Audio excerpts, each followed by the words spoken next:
life y'okuyimba yo nzibu kuba I've gone through a lot in music naye kale nina omutima okugamba nti I can still stand nembaako kyenkola because waliwo situation emu gye ndowoozaako ne mpulira nga n'amaziga gampitamu kuba osanga oba oliawo singa ndi wala kitegeera naye waliwo abantu b'osanga mu kkubo nga golooza bagenda kuyamba naye ate nga bali just kola ki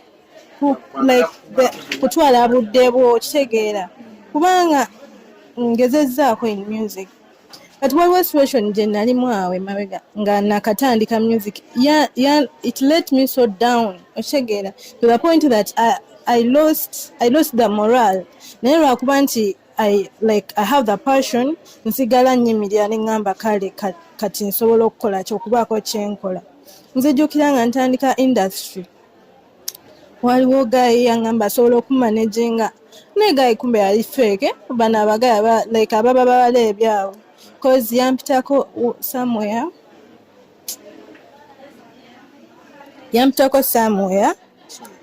nangamba jangu koleki jangu kola oluyimba audio kati nze I addressed him cause samunja atulaba yona josizira okutulaba nkwaniriza ku show olwaleero Hands for Life bagemanya gange tusazeewo nateera nabagamba atupaleetera abantu ab'enjawulo of course abalina kye bayinza okuba nga bogerako gy'oli at the end of the day nawe nobanga oganyula nobanga datawo oba yonna gyosiza okulaba obanga oganyulwa mu mbeera eyo abaganda baffe abali mu bitundu ebyebweru w'eggwanga abaganda baffe banyinaffe abali e Dubai eyo abali ya UAE n'ekibondo kya Walabu kyonna nga wezogamba tubagala nnyo okukoza feedback yammwe tugifuna nnyo owaayi kyekiriwo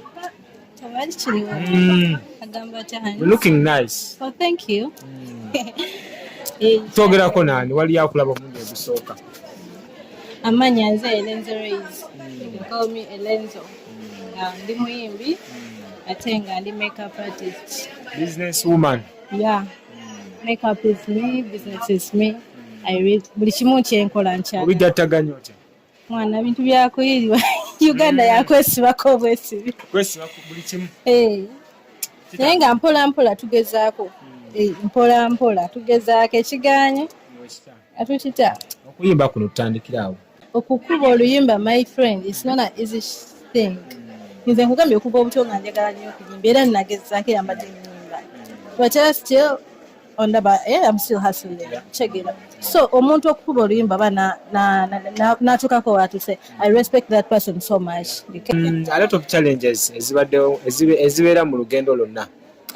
What are those challenges? Ziwaka facinga ng'omuyimbi. Personally nzijjukira nga ntandika industry waliwo gayi yangamba asobola okumanaginga naye gayi kumbe yali fake bano abagayi ababa baleebyawo cause yampitako somewhere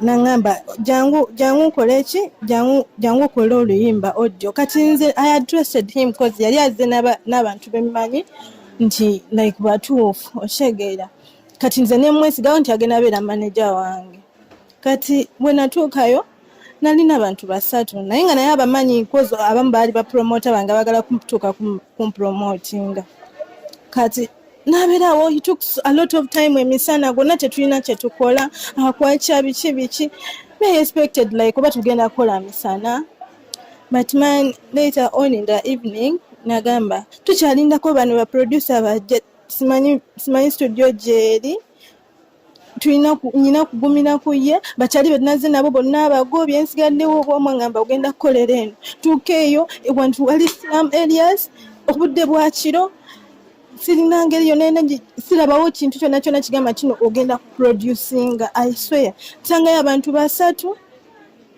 nengamba bannange tebategeerekeka sinti oba nkugambye kubanga waliwo ogenda wali oyogera naye did you feel nga nti akisobola nga mwogera ku simu nga akugamba?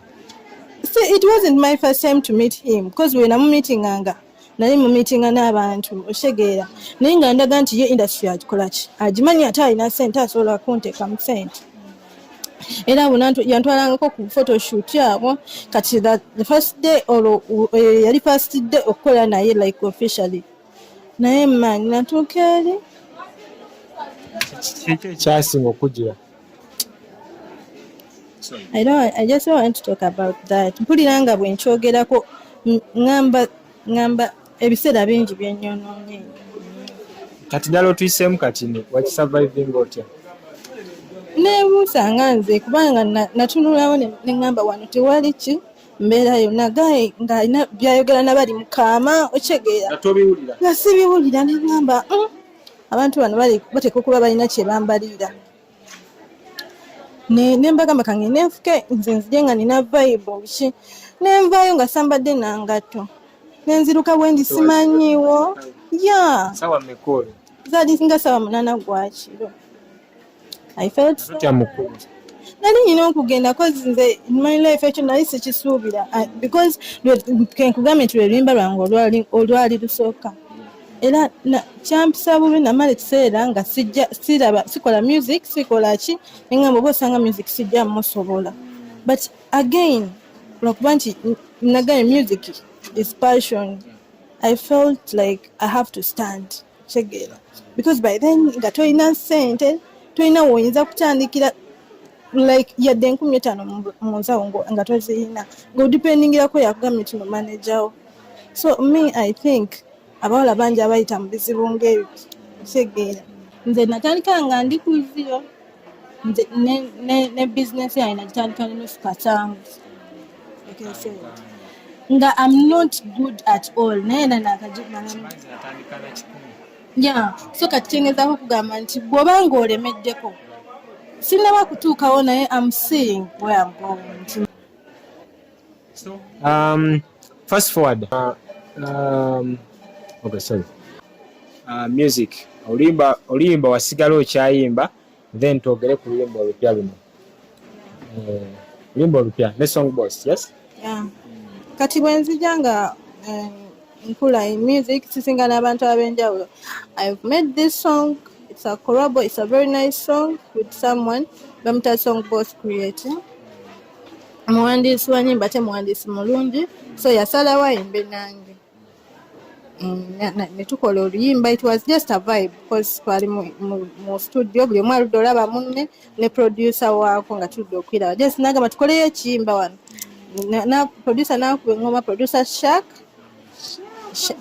on the beat nakuba engoma then netugivibingira mu buli omu na-creating ebigambo byawo baseze oluyimba ne lukwata it's very good. Muyimba kuti nabimaze kale love affairs I think tyo oli oba abadde tayagala munne ate namala ne later on omuwala nagwa mu love again abadde tamwagala then later kati abadde nga atasuubira nti oba asobola okumwagala batateera namala nagwa mu love. Oli mu love affairs personally no lwaki nja kugwa mu love era njagala nnyo naye lwaki abayimbi for love kanaawe ekifo kino ekifo wekiri bannange tutunda ebintu ebyenjawulo perfumes necklaces makeup kits we train makeup museera mutya we do microblading abatuleka njogere ku microblading akyati baagala nnyo microblading ekasiga akalwako emyaka 3 emyaka 5 permanent lips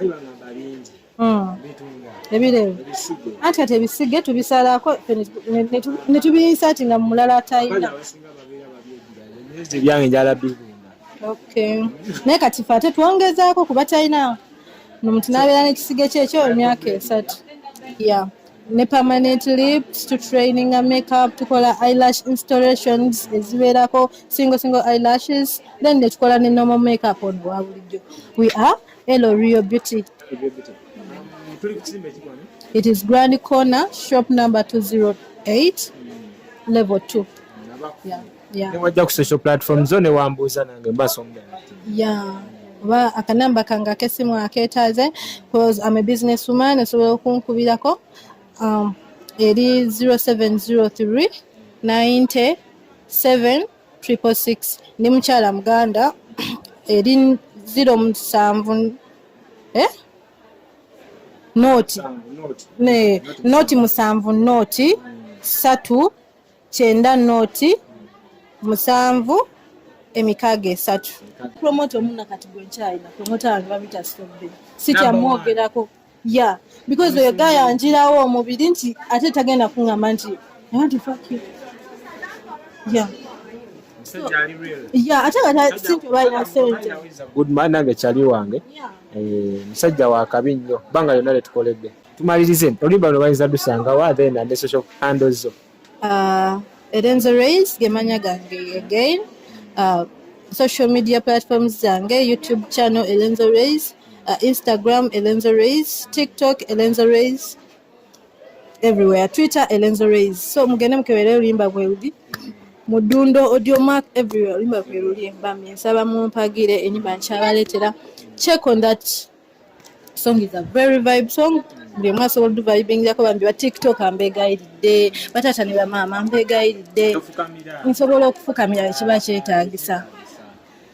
waliwo aba TikTok nasanga nangamba era nza tugenda kuteekayo biki naye mwana amu abayimbi bwe tubateekayo ate mutuuke ne mutwerabira